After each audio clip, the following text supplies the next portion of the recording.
Hey trainers, it's Professor Pokemon, aka Alakaham, here to bring you some more Pokemon video magic.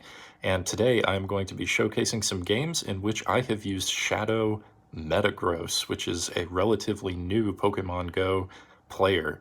I was able to get a 3-star Shadow Metagross, and I happened to evolve it on the day that would allow it to get the community move Meteor Mash, so that worked out really nicely for me.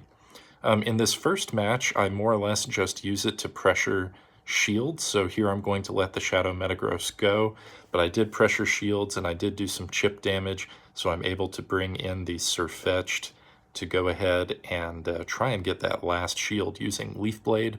I was successful in that, and I decided to use a shield here. I had lost count of how many mud shots they had used, so I thought, I don't want to take an earthquake or a blizzard or something like that.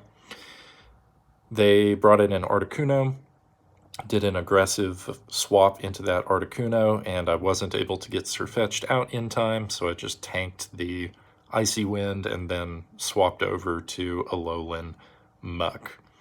The idea here is that Psychic types are super effective against Surfetched, and so I have...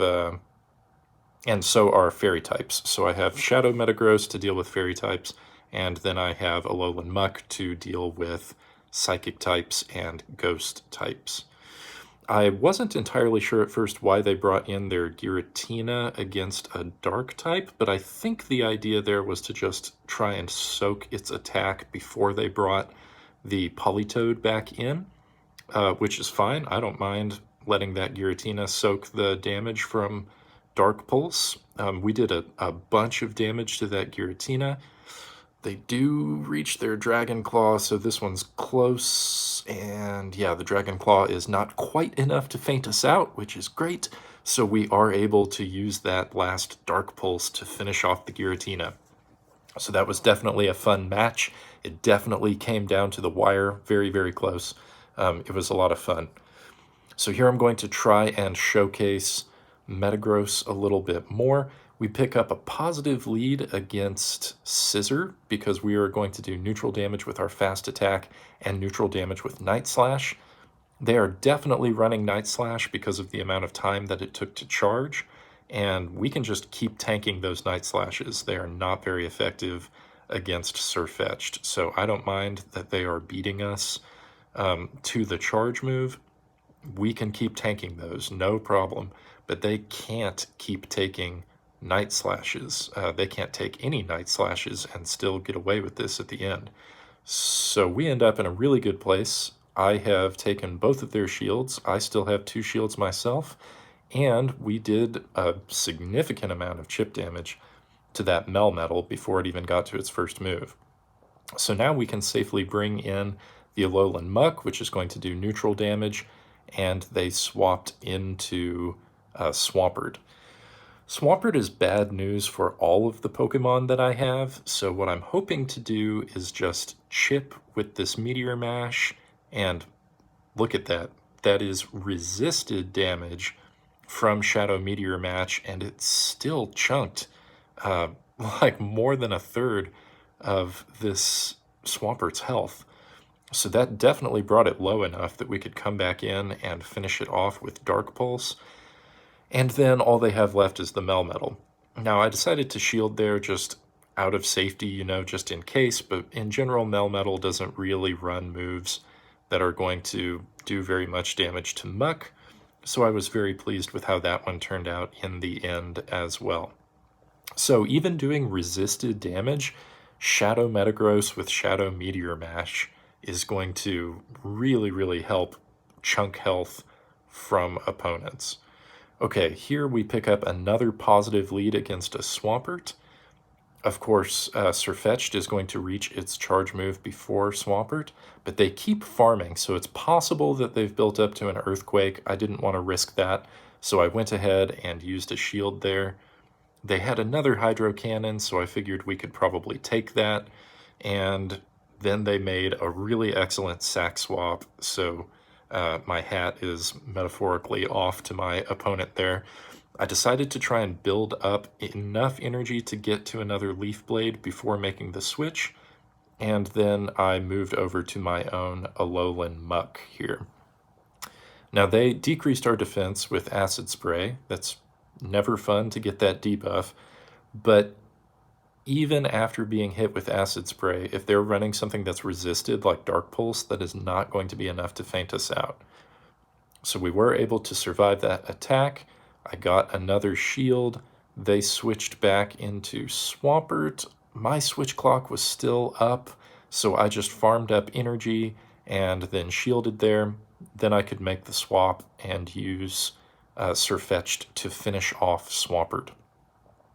Now we'll have to see what they do next. Are they going to bring in the Muck? They do bring the Alolan Muck back in, and they finish us off with Acid Spray.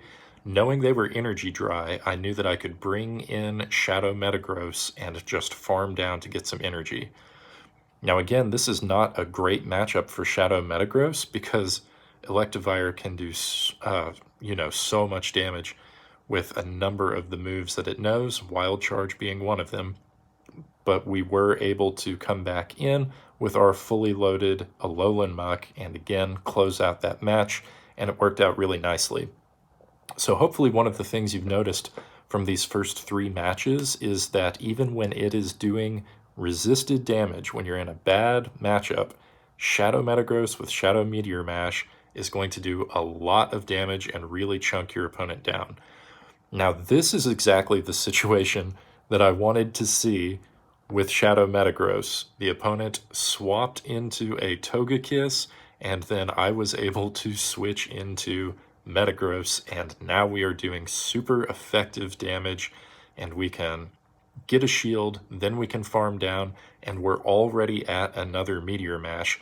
Again, this is about to do resisted damage, and it is more than 50% of that Lucario's health. It's enough that we can just farm down with Sirfetch'd, no problem, and defeat them. So the opponent had a Giratina Altered left in the back. I think that their game kind of froze up here. It's difficult to say. They weren't attacking me anymore. But either way, I think that the outcome was probably going to be the same because we still had plenty of health on Sirfetch'd, and then we had Alolan Muck in the back, which, as most of y'all know, is going to be dealing super effective damage against the Giratina. Coming into this 5th match, what we're going to see here is some mistakes that I made with the gameplay, so maybe you can avoid those mistakes when you're playing as well. We picked up a negative lead against Dragonite, and I swapped immediately into the Alolan Muck. I knew we could take at least 1 Hydro Cannon, so I went ahead and let that happen, and then I tried to pressure a shield using Sludge Wave. I was successful in that, but we ended up having a little bit of game lag here, and for whatever reason, I decided to let the Alolan Muck go. I should not have done that. I should have gone for another Sludge Wave. I think I could have got there before they got to the next Hydro Cannon. And then I shielded on the Sirfetch'd when I probably shouldn't have. And then I made a blind swap into this Metagross. If I would have just stayed with Sirfetch'd, I would have fainted out the Scissor, no problem. Sirfetch'd consistently beats Scissor. But now Metagross is going to take super effective damage from Night Slash. So I could definitely beat the Swampert, but now we have the Dragonite to deal with. And I ended up just quitting that game because, there's nothing you can do. 1 Dragon Claw was going to faint us out. What I needed was to line up Shadow Metagross against the Dragonite, and then we could have pulled that game off. But regardless, that whole set was a lot of fun. Shadow Metagross has really pulled me out of a funk, so I've started winning, 3 to 5 matches consistently in the Ultra League again, and Shadow Metagross has been a really great part of that. So I hope you've had as much fun watching this video as I had making it and using Shadow Metagross in the Go Battle League. I hope that Season 7 is going well for you, and you can tell me about how your season of the Ultra League is going in the comments. I'll talk to you next time, trainers.